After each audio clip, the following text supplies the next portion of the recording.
那个特点侪是不能拿那个兴趣爱好搭侪同里卷起来，实际上搿个不难的，对伐？你菜篦子菜我到。你去弄头发，兵分两路，你们就去记到吃。我也是一个辰光菜篦嘛。哎呦喂，你们再饭呀啥刚才？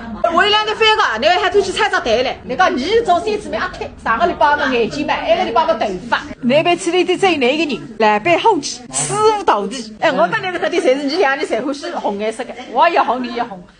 看你他跟开用我一样的，欢喜呢，欢喜呢，开我欢喜那个样。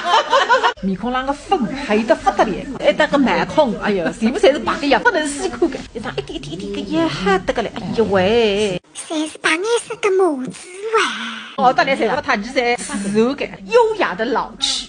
你只有一张凳子比较干净。我今年白了好多头发了。你已经比99%个同龄人黑在，阿呆，哭得不得了，已经变脱这个人在。你最近还要去好个药，练块慢筋。我还看见这侪是个蓝白色哇！是眼睛一晃，一双眼睛啊，甚至也有在。刚才是这个。鸡打下去。当然，其实那个年纪啊，反观啊，漂亮不漂亮，身体大。